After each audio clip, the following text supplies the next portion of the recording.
चलिए, ratio of exchange method और intrinsic value method. ये बेसिकली क्या कहता है, इसकी थीम समझो। ये कहता है कि शेयर जो है ना, मान लो एक्स कंपनी का शेयर ले लो, वाई कंपनी, दो कंपनी है, इसको मान लो बायर है, इसको मान लो सेलर है। तो कहता है अगर तो वैल्यू पर शेयर दे रखी है दोनों कंपनी की, तो हमारा काम थोड़ा शॉर्ट हो गया।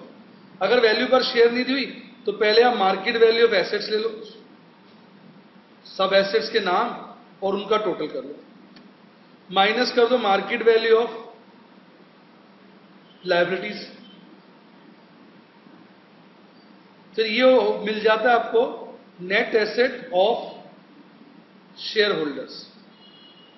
इसमें से प्रेफरेंस शेयर होल्डर का क्लेम घटा दो। नॉर्मली उनका क्लेम जो होता है वो प्रेफरेंशियल कैपिटल ही होता है। तो ये घटा दिया, फिर आपने ये भी माइनस कर दिया। अब आपको मिल जाता है net asset of equity share holder. अब इसको अब नंबर ऑफ इक्विटी शेयर से डिवाइड कर दो, इसको एक्स कह दो, इसको वाई कह दो, तो वीपीएस क्या हो जाएगा, एक्स अपॉन वाई। कोई डाउट? मान लो ये आ गया 40 रुपए और ये आ गया 60। क्लियर? अब एक्स बायर है। अब आप रेशियो ऑफ एक्सचेंज जो निकालोगे वो क्रॉस करके निकालोगे। ये हो जाएगा 60, ये हो जाएगा 40, काट के हो जाएगा 3, ये हो जाएगा 2। अब एक्स का एक शेयर 40 रुपए का है, 3 शेयर कितने के होंगे, 120 रुपए के।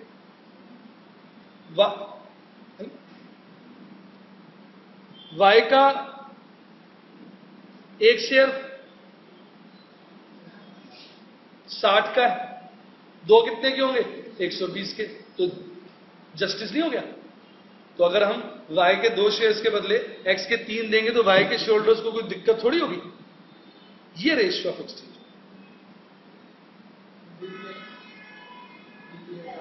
वैल्यू पर शेयर, वैल्यू पर शेयर कैसे निकलेगी? Net asset of equity share holder, equity share holder का टोटल हिस्सा क्या है divided by number of equity shares, एक शेयर की वैल्यू आ जाएगी।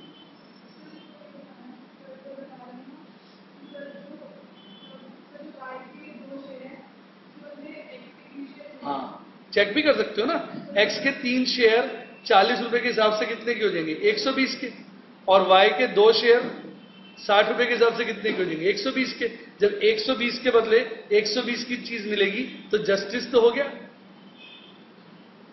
दूध का दूध, पानी का पानी हो गया, सच सच सच हो गया। नहीं समझ आया? अब मेरी बात दूसरी भी सुनो।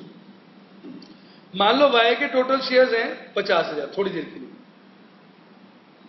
कितने, तो वाई को कितने शेयर मिलेंगे,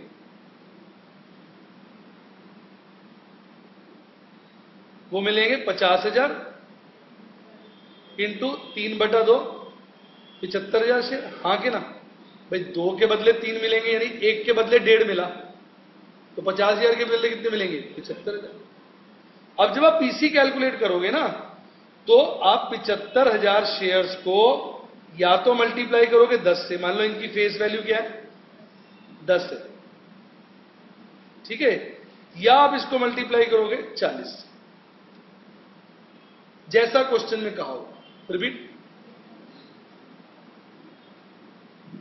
75,000 शेयर देने ना। अगर क्वेश्चन कहता है shares are to be issued at par, तो फिर 75,000 को किससे मल्टीप्लाई करोगे, 10 से। और अगर क्वेश्चन कहता है shares are to be issued eight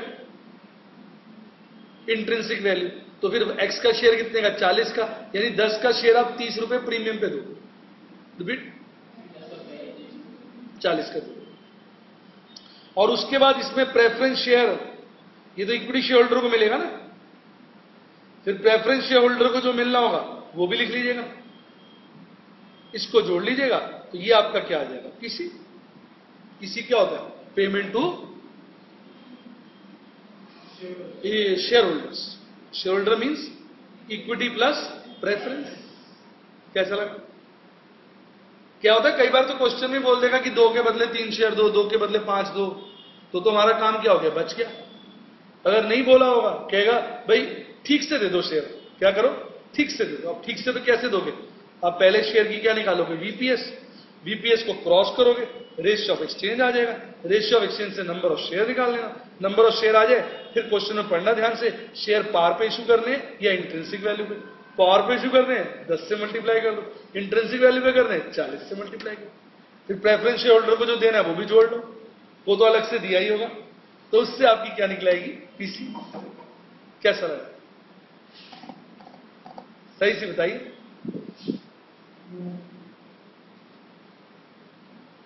लिखो मत, समझने में ध्यान दो, जिसने समझ लिया उसके बल्ले बल्ले है।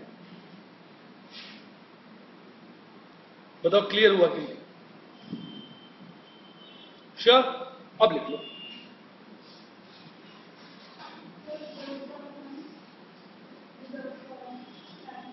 पहले इसको लिखोगे तभी समझाऊंगा ना आगे, नहीं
हो गया।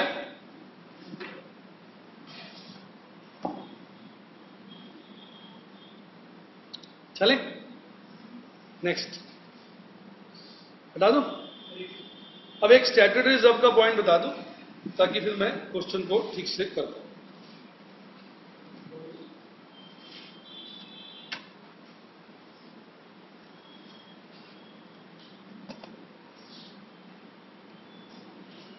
देखो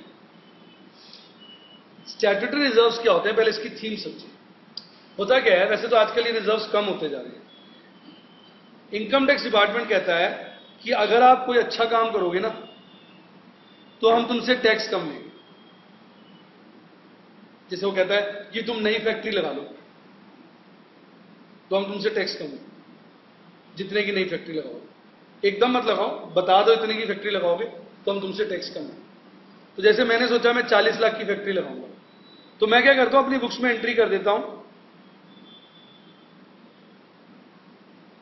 P&L account debited to investment allowance reserve, ये एंट्री कर दी मैंने। तो मेरी बैलेंस शीट कैसे बनेगी, इन्वेस्टमेंट अलाउंस रिजर्व। मान लो 4 लाख के 40 लाख का था मैंने, 4 चल दे दो 4, तो 4 लाख मेरी बैलेंस शीट में अलग से नजर आएगा, इन्वेस्टमेंट अलाउंस रिजर्व। और P&L मेरा कम हो जाएगा। ये मैं आपको एक्स्ट्रा बातें बता रहा हूं, इतनी बातें बुक्स में नहीं लिखी हुई। लॉजिक समझो क्या है।